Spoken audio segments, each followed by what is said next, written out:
Hello, everybody. Um, Thank you so much for that wonderful introduction, Aaron. Feel very giddy now.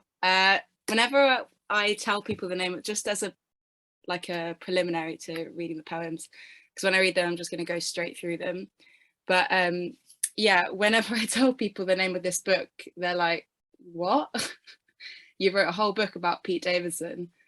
And I'm like, yes, but also it's not actually about Pete Davidson. It's more about me and about the idea of daydreaming and creating this whole fantasy world and why we create these worlds and why I decided that Pete Davidson was the crux of my ADHD, basically.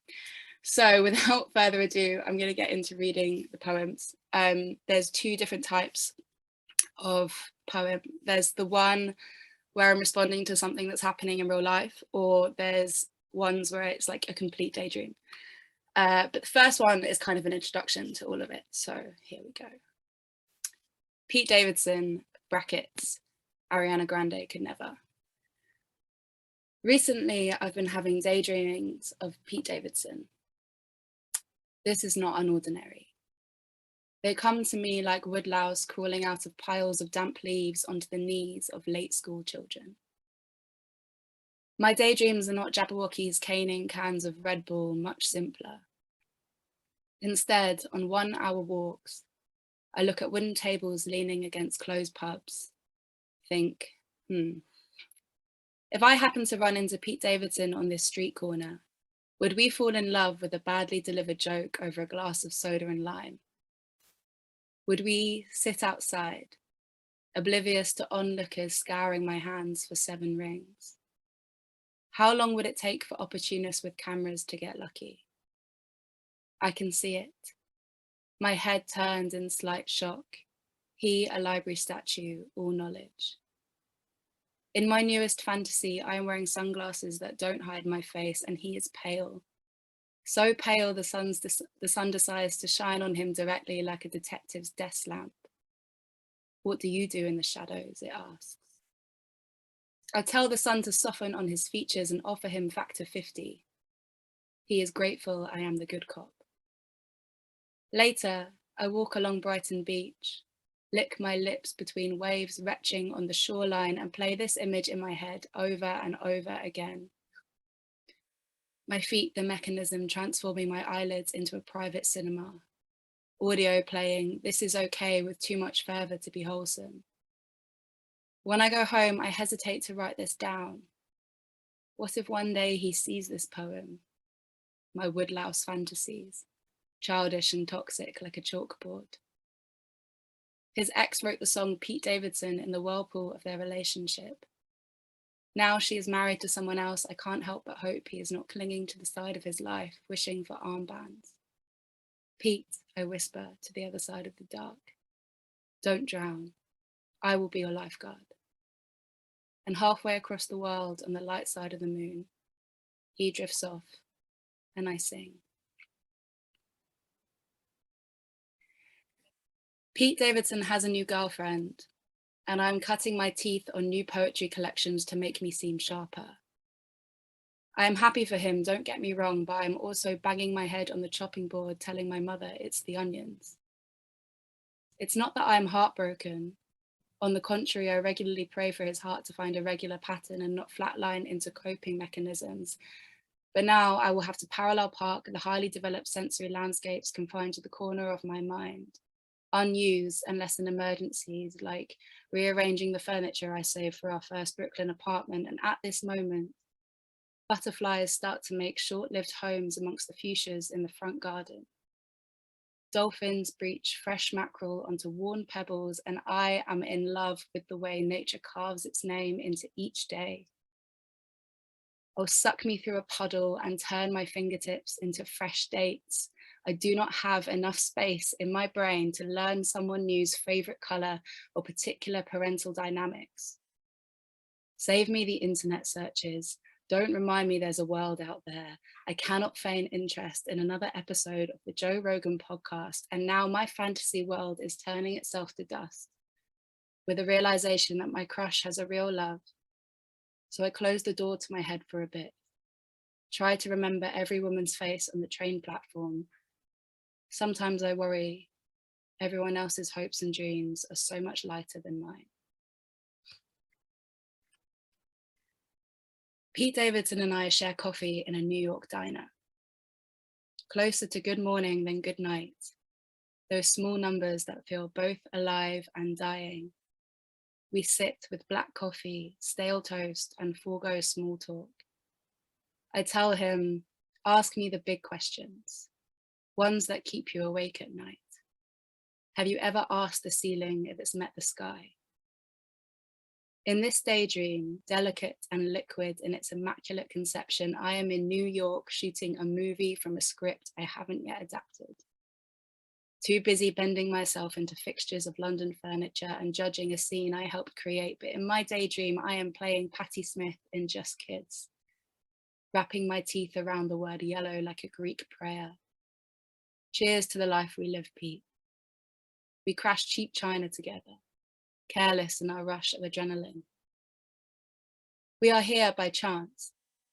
Everyone famous in New York knows everyone. Pete and I meet at a party neither of us wanted to be invited to, Irish exit to an all-night eatery, an old jukebox, bacon and eggs at any time of day. I am skinny, Hollywood skinny, and this is a significant part of the daydream. I am playing Patti, penniless and passionate, funny, only loving men has ever made me this thin. He is cascading down the sides of the walls with jokes that scrape the sides of society's melting pot. I am laughing. Cold coffee breath, already in love. The jukebox plays Harvest Moon by Neil Young. I have imagined dancing to this at my wedding. He takes my hand. For once, no one cares who we are. Invisible. A metal detector casing sand and coming up dry. Nighthawks inventing new stories to play in. Pete Davidson and I meet in a hip new art gallery near Brooklyn. And I've never actually been to Brooklyn, so I can't describe the surroundings or the street or tell you which letter train I took to get there, but I can tell you it is raining outside and I am big black boots and dungarees. And everyone in the art gallery is careful to hold each other's expectations in the center of the room, desperate.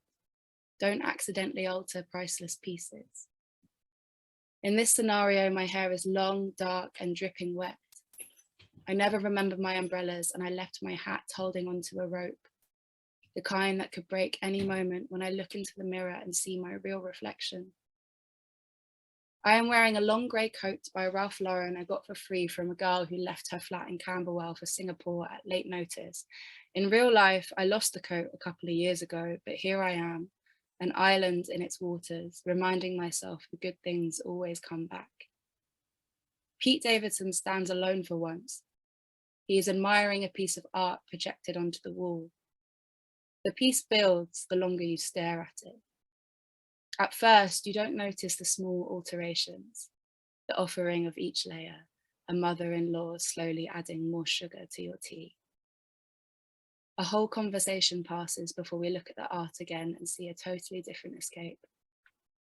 Wet wood, an hourglass, a dog waiting for its owner to come home. I see none of these things and yet I feel them in the absence of what came before. I say nothing. It reminds me of the Joan Miró Museum at the top of Montjuic, Barcelona, where I spent the whole day contorting myself into thinly veiled paintings of dicks. I tell him this. He laughs. Pete Davidson and I get married. Cue the church bells and the white dress. Cue the tabloids printing every headline. Cue the bets on how long it will last. I couldn't care less. I am wearing silk in Spain and my husband kisses me like I am oxygen as we cut a cake, made out of glitter and carnations because fuck it, why not? Sugar is a plastic fish nailed to the wall.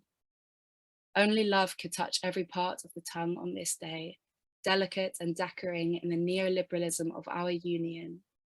Yellow dress to dappled light, Sparkling water fountain suits sit on tongues like bees resting on a flower.